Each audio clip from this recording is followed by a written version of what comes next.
You got it. Tonight, we are awaiting what Secretary of State Marco Rubio said earlier he hoped would be a serious offer from Iran following U.S. peace proposals earlier this week.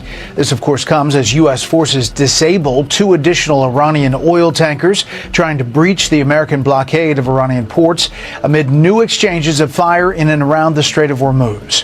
White House correspondent Aisha. Let's dive right into this explainer. The Strait of Hormuz has essentially become a massive powder keg right now. Over the past week alone, we've witnessed a completely dizzying, highly volatile series of clashes between the United States and Iran. We're talking serious naval blockades, the deployment of unjammable drones, frantic diplomatic back channels, and a fragile, deeply contested ceasefire that honestly feels like it could snap at any second. What's wild is the absolute cognitive dissonance going on here.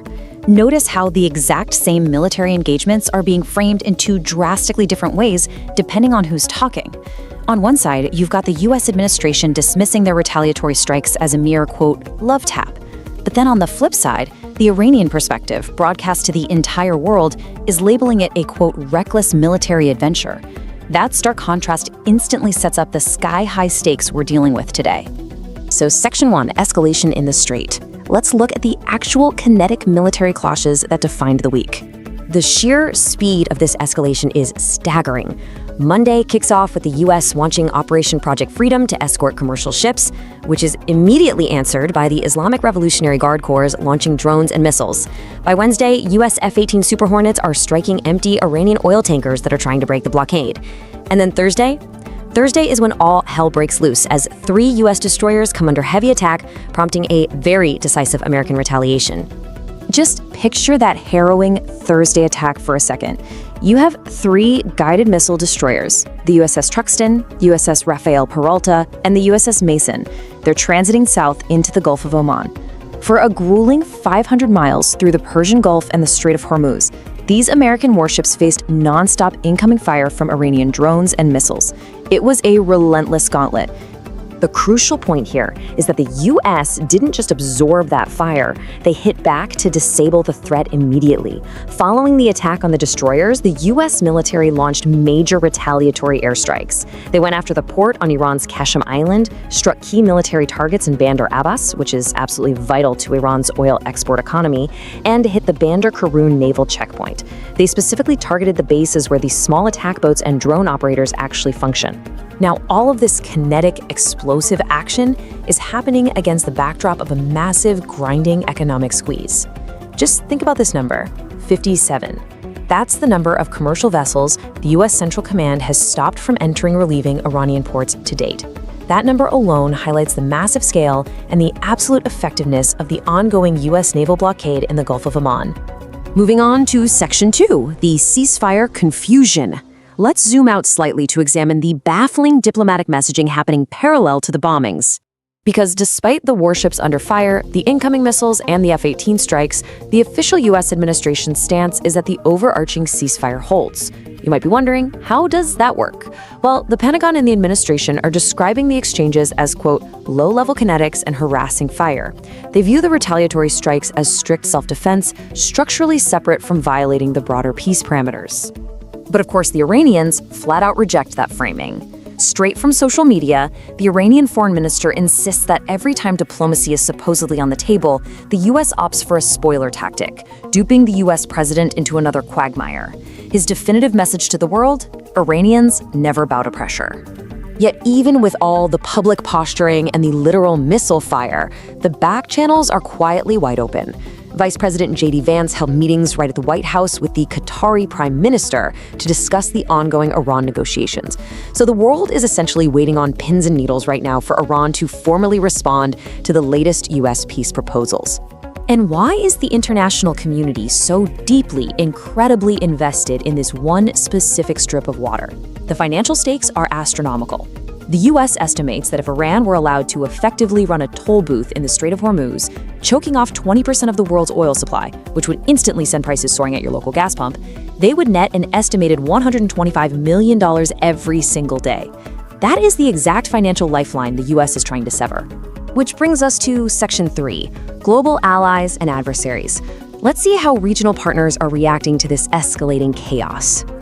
It's definitely not just the US and Iran in the crosshairs here. Gulf partners are feeling serious heat. Iran fired 15 ballistic and cruise missiles at the UAE's Fujairah port. Following that, and reportedly frustrated by the Pentagon initially downplaying those attacks as just low level, Saudi Arabia and Kuwait actually temporarily halted permission for US warplanes to use their airspace. It literally took direct intervention from President Trump to smooth things over and get operations back online. Meanwhile, the battlefield itself is evolving incredibly fast. Enter fiber optic drones. This is a real game changer. Unlike traditional drones that are guided by radio signals, which are pretty easy to jam, these are controlled through thin wires that spool out directly behind them. They have a range of over 40 kilometers, allowing them to conduct pinpoint attacks and creating these deadly, totally unjammable gray zones on the battlefield. And here's where the situation gets incredibly tense globally. Leaked Russian military intelligence from the GRU suggests Russia is planning to provide Iran with 5,000 of these short-range fiber optic drones. That's a massive, massive technological injection that directly threatens the US Navy's ability to operate safely anywhere near the strait. So with all this pressure, how long can Iran actually hold out? Well, according to a leaked CIA intelligence bulletin, estimates suggest Iran could survive this crippling naval blockade for about 3 to 4 months. The crucial takeaway here is that this economic strategy isn't going to cause an overnight collapse. It's a very deliberate, grueling, slow burn. Finally, let's zoom all the way out to Section 4, domestic and economic fallout. How is this impacting the US at home? What's really fascinating is the sharp contrast between the overseas chaos and the US domestic economy. The April US jobs report actually blew away economists' expectations, adding a solid 115,000 jobs to the market. On top of that, the US unemployment rate remained completely unchanged at 4.3%. The markets actually soared on this news. They're proving to be incredibly resilient despite the rising gas prices triggered directly by the conflict over in the Middle East.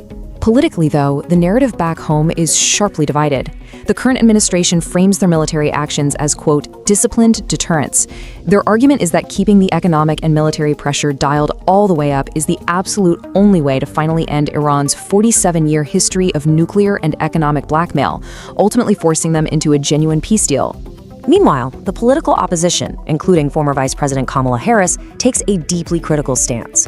While they absolutely acknowledge Iran as a genuine threat, they label the current approach as, quote, BS, arguing that this is an unauthorized, reckless war that risks dragging the American people into a completely unmanageable conflict.